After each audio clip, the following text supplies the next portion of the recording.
आज हम लोग बात करने वाले हैं पांडुलिपि क्या होती है, शिलालेख क्या होता है और अभिलेख क्या होता है, इन सब में अंतर क्या क्या होता है और इनके कौन कौन पार्ट होते हैं। जैसे ताड़पत्र पर भी लिखा जाता है, भोजपत्र क्या होता है, ये सब के बारे में हम पढ़ेंगे। कौन कौन से वैसी पुस्तकें हैं जो पांडुलिपि पर लिखी गई है और कौन कौन सी शिलालेख क्या है, किसने लिखवाया, ये सारे बात हम लोग पढ़ेंगे। तो चलिए सबसे पहले शुरू करते हैं पांडुलिपि। पांडुलिपि क्या होती है, जो पांडुलिपि है वो क्या होती है। देखिए पांडुलिपि क्या होती है, तो सबसे पहले पांडुलिपि देखने से पहले ये हम लोग जानेंगे। देखिए ये पांडुलिपि ये साहित्यिक स्रोत में आता है, यानी कि इसमें साहित्यों की रचना होती है। इसके अंतर्गत साहित्यों की यह एक ऐसी पुस्तक होती है जो एक से अधिक व्यक्तियों द्वारा लिखित होती है और हाथ से लिखा जाता है। ये अब देखिएगा, आप नॉर्मली कहिएगा तो हाथ से नहीं तो कैसे लिखा जाएगा, कोई भी चीज हाथ से नहीं लिखा जाएगा। लेकिन इस समय हमारे मॉडर्न, इस समय आधुनिक युग में क्या होता है कि एक हाथ से लिख दीजिए, उसके बाद टाइप करवा दीजिए और वो प्रिंटर से पूरा पुस्तक छप जाता है। अगर 15, 20, 50 पुस्तक छापना हो तो छप जाता है। लेकिन उस समय क्या होता था, 15, 20, 50 कितना भी पुस्तक छापना हो या कुछ भी करना हो, वो सारे पुस्तकों को हाथ से ही लिखा जाता था। अब देखिए पुस्तक हमारे तरह पुस्तक नहीं होते थे।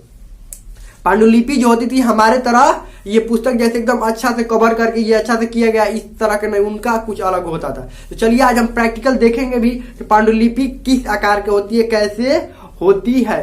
देखिए पांडुलिपि को इंग्लिश में मैन्युस्क्रिप्ट कहते हैं, इंग्लिश में उसको मैन्युस्क्रिप्ट कहते हैं। और देखिए पांडुलिपि जो है, जितनी भी पांडुलिपि है सबको हाथ से ही लिखा गया है। तो हाथ से लिखा गया, इसे हस्तलेख या हस्तलिपि भी उसको कहा जाता है। ये पांडुलिपियां दो प्रकार की होती है, दो तरह से लिखी जाती थी। पहला हो गया, पहला देखिए, पहला ताड़पत्र से बनाया जाता था, उसे ताड़पत्र ही कहा जाता था। एक भूर्ज के छाल से बनाया जाता था, भूर्ज के छाल से, उसको कहा जाता है भोजपत्र। भोज, अब देखिए समझिए इसको, भोजपत्र, ये ताड़पत्र क्या, ये ताड़ के पत्तों से बनाया जाता था, इसीलिए इसको क्या कहा जाता था, ताड़पत्र। अब देखिए हम लोग जैसे ये भोज के पत्रों पर, ये ताड़पत्र आप देखिएगा तो ये ताड़ अगर आप देखे होंगे ताड़ तो बहुत चौड़ा होता है और थोड़ा लंबा लंबा भी होता है। तो देखिए ताड़पत्र किया ये जाता था कि ऐसे ऐसे ऐसे ऐसे पार्ट में ऐसे बांट लिया जाता, इतना ही चौड़ा चौड़ा, ज्यादा नहीं, इतना चौड़ा और इतना ही लंबा। इस पर ये ऐसा ऐसा ताड़पत्रों का ऐसे काट लिया जाता था और काट काट कर इसको इसी पर अब लिख दिया जाता। लिखने के बाद सारे पत्रों पर लिख दिया जाता था और लिखने के बाद किया यह जाता था कि सारे को एक ही में, ये एक ही में पेड़ की लताओं के माध्यम से एक ही में क्या किया जाता है, इसको छिद्र करके और एक ही में ऐसे कर दिया जाता था, एक ही में बांध दिया जाता था इसको। अब बांधने के बाद अब किसी को पढ़ना होता है ऐसे निकाल के, 1 फिर 2 3 ऐसे निकाल कर क्या कर लेता था, पढ़ लेता था। तो यही होता है पांडुलिपि। कई ग्रंथ पांडुलिपियों के माध्यम से ही रचना किए गए हैं, इसीलिए ये ताड़पत्रों पर लिखा जाता था, क्योंकि ताड़पत्र आसान होते थे। ऐसे निकाल लीजिएगा इसको, ऐसे ऐसे लिख दीजिएगा, कोई दिक्कत नहीं है। आप देखिए जो ये भूर्ज के छाल होते हैं, अब भूर्ज के छाल थोड़ा देख लेते हैं कहाँ पाए जाते हैं। ये हिमालय क्षेत्र में पाए जाते हैं। भूर्ज के छाल कहाँ पाए जाते हैं, हिमालय क्षेत्र में ये पाए जाते हैं। और हिमालय भूर्ज के जो पेड़ है उससे छाल निकाल लिया जाता था और उस पर विशेष विधि से उसको तैयार करके और उसी पर क्या किया जाता था, लिखा जाता था। लेकिन इसमें दिक्कत ये होती थी ना, ये बहुत ही नरम होते थे। लेकिन इसके कुछ फायदे भी है, इसको बहुत जल्दी सुधारा जा सकता था, यानी जो लिख दिया ना उसको फिर वापस से सुधारा जा सकता है। लेकिन देखिएगा यही शिलालेख या अभिलेख में ऐसा कोई बात नहीं होगा, उसको जल्दी सुधारा नहीं जाएगा। देखिएगा आगे हम लोग पढ़ेंगे। और इनको संरक्षित करना भी दिक्कत होता था, क्योंकि ये ताड़पत्र होंगे, कभी बारिश आएगा सड़ जाएंगे, गल जाएंगे, यही तो होता था। तो देखिए कहाँ मिलते हैं, नॉर्मली मंदिरों में मिलते हैं और बिहारों में। ये कहाँ भी पांडुलिपि कहाँ मिलते हैं, नॉर्मली मंदिर में और बिहार में। मंदिर तो जानते ही हैं, और बिहार का मतलब ये होता है जहां बौद्ध भिक्षुक रहते थे। और इसमें देखिए पांडुलिपियों में मिलता क्या था, उस समय के ज्ञान विज्ञान, औषधि, राजा कैसे होते थे, जिस समय ये पांडुलिपि लिखा गया, राजा कैसे होते थे, प्रजा की क्या स्थिति, सारे चीजों का वर्णन किसमें मिलता है, पांडुलिपियों में मिलता है। जैसे हमें अभी मान लीजिए कोई भी मोमेंट को कैप्चर करना है, कोई भी मोमेंट को, तो क्या नॉर्मली क्या किया जाता है, कोई वीडियो बना लिया जाता है या फोटो खींच लिया जाता है। लेकिन उस समय कोई भी मोमेंट को कैप्चर करने के लिए क्या था, लिख दिया जाता था, कहीं पर भी क्या कर दिया जाता था, लिख दिया जाता कि वो मोमेंट क्या हो जाए, कैप्चर हो जाए। या किसी भी चीज को दर्शाना या दिखाना होता था, कोई भी घटना को, तो उस समय क्या कर दिया, इस समय कोई भी घटना को दिखाना तो फिल्म बन जाता है। आप नॉर्मली कोई भी घटना उठा कर देख लीजिए, देखिए कैसे फिल्म बन जाता है। कोई भी घटना हुआ उस पर क्या हुआ, फिल्म बन गया। लेकिन पहले ऐसा बात था ही नहीं, ना कैमरा था ना फिल्म था, तो क्या होता था, पांडुलिपि था। उस समय लोग क्या करते थे, पांडुलिपियों पर लिखते थे।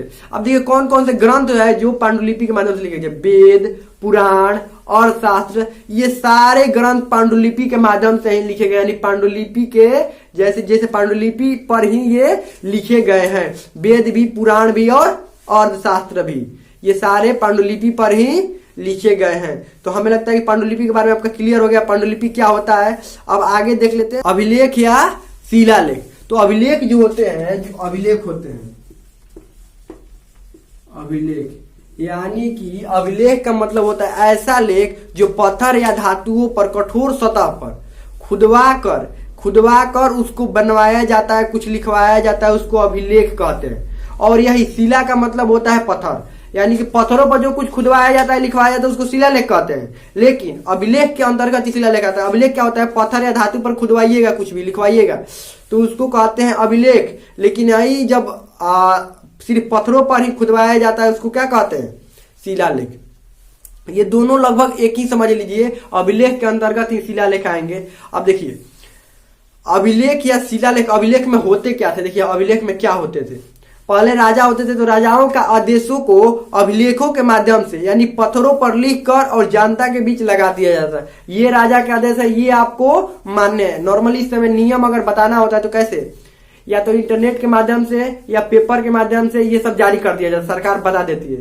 लेकिन पहले राजाओं का ये तो पेपर था नहीं, ना इंटरनेट था, तो राजा क्या करते थे, ना कागज था, तो राजा क्या करते थे, उस समय पत्थर था, तो जो भी आदेश होता था पत्थर पर लिखवा कर जो राज्य के अलग अलग हिस्सों में क्या कर दिया जाता था, लगवा दिया जाता था कि राज्य का ये आदेश है, ये सबको मानना अनिवार्य है, ये लिखवा दिया जाता था। नहीं तो अभिलेख लगाने के एक और भी कारण था, राजा या रानी द्वारा किए गए कार्यों का विवरण या वर्णन करने के लिए भी अभिलेख को लगाया जाता था। जैसे नॉर्मली समझिए अभी भी होता है ये बात, ये मॉडर्न युग में होता है। अभी भी कोई भी काम होता है, अगर आप गांव से हैं तो समझते होंगे, अगर गांव में कोई भी काम होता है, मान लीजिए नली बना, गली बना, तो ये सारा ये एगो पत्थर पर आप देखिएगा, ये पतला पत्थर इस समय आता है।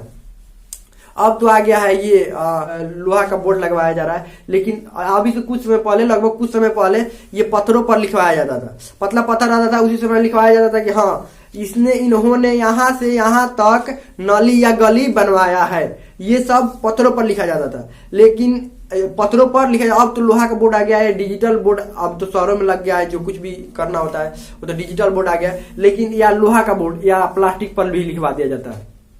लेकिन पहले राजा और रानी का कार्य किस पर लिखा जाता था, पत्थरों पर, क्योंकि पत्थर ही ऑप्शन थे। अभी भी लिखा जाता है पत्थरों पर, जो कार्य आप करवाते हैं, जो भी करवाया जाता है, उसको किस पर लिखा जाता है, पत्थर पर। यानी कि मॉडर्न युग से अभी भी हम आ गए हैं तो बदले हैं, लेकिन बात हम वही कर रहे हैं। तो राजा और रानी अपने अपने जो कार्य होते थे पूरे राज्य में क्या करते थे, पत्थर पर लिखवा कर और लगवा देते थे। यही होता है अभिलेख।